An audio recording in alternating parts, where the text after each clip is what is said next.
There's a Weird Al Yankovic song that is set to the tune of American Pie, but it's about Anakin Skywalker, and the caption on the song is something like "The saga continues," and that feels very applicable for N'Faly Dante. And by the way, Weird Al Yankovic, fantastic artist, just hilarious, hilarious guy, big fan. So N'Faly Dante did not have the deadline that we thought. I was under the impression that the deadline passed Wednesday night at 11:59 p.m.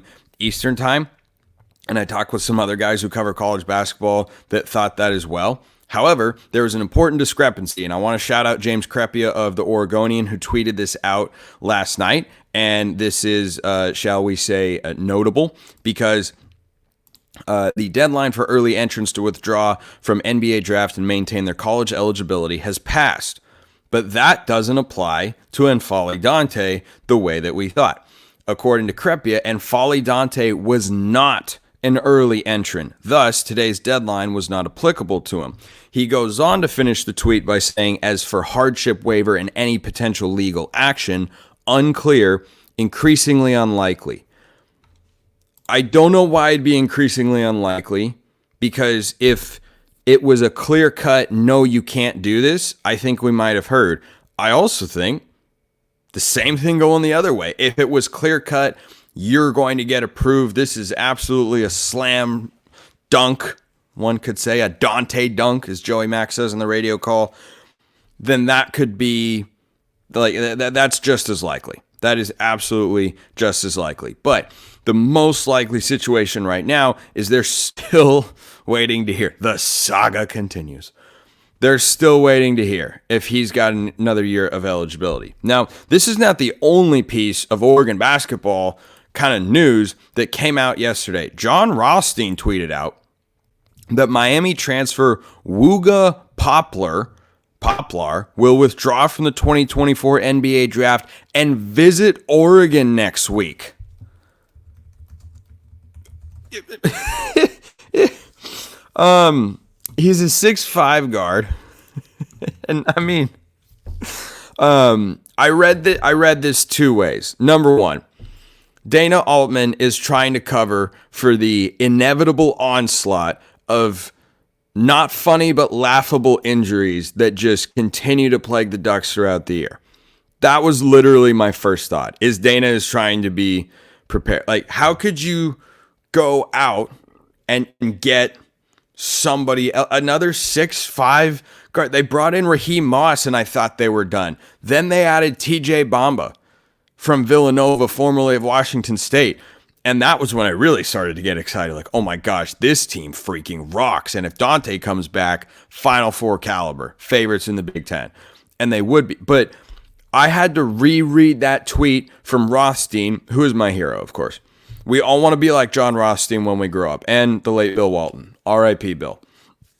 I talked about him a little bit on yesterday's show. If you missed it, I'm going to miss Bill Walton. There's nobody who made Thursday night or Saturday night regular season Pac-12 basketball games more entertaining than Bill Walton. So thank you, Bill, for sharing your life with us. But I was not expecting to see any more interest or potential intrigue in the transfer portal once Bamba got announced. I thought that was it. I thought Oregon was done and just waiting to hear from Dante and maybe adding another big, but they didn't add another big.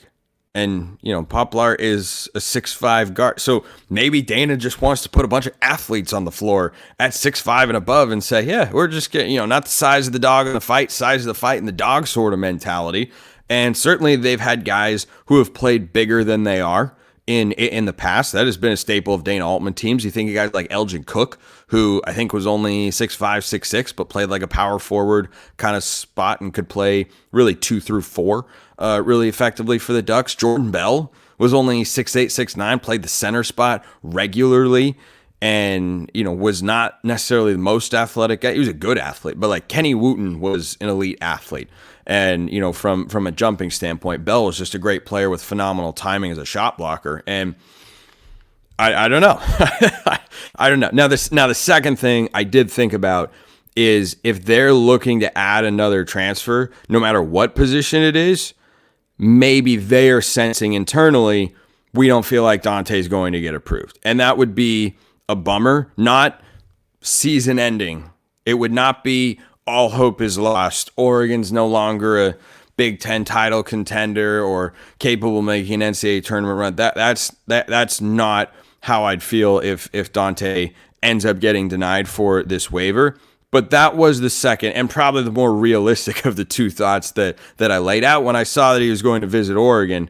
I mean, it's crazy that Oregon could be looking to add another guy like that. But if they don't think Dante's scholarship is going to get used, they'd want to find somebody who they feel like could utilize it that could come in and help them. And, Oregon kind of had a little bit of a size issue last year when you're talking about depth. And look, if they didn't have that many bigs this year, they might just roll with a bunch of wings who are, 6'5" to 6'7" or so. Like Mookie Cook is 6'7", and Bam Tracy, I think, is 6'4", 6'5", and if they got this Poplar guy, he's 6'5", TJ Bamba 6'5", Raheem Moss is in the 6'3", 6'4" range, and last year the guys they had coming off the bench by the end of the season were really Cario Oquendo and Brandon Rigsby, who were kind of the same player. I heard Eric Scopel over on Odds and Audibles make this point that they were streaky 3-point shooters and they were good athletes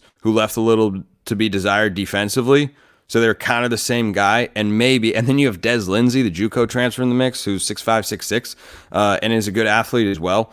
Maybe that's what Dane is going for. He's trying to load up with guys of that mold that can play 2 through 4, depending on the matchups and depending on the flow of the game. But you also have to remember, it's not as if this Oregon team lacks size. You've got Ibrahima Traore, the true freshman, coming in at 6'8", to supplement the 3 biggest players on the team, which is Brandon Angel at 6'8", who can play 2 through 4, KJ Evans, who can play 4 or 5, he's 6'9", 6'10", and then you got Nate Biddle, who's 7 foot, 7'1", and is a true stretch 5 at the center position, and would be your starter if Dante doesn't get approved. So the Dante saga continues, and I'll continue covering it here on the show, of course, until we get an end result. It still feels like there is going to be resolution soon. Like, I don't see this dragging into the end of June.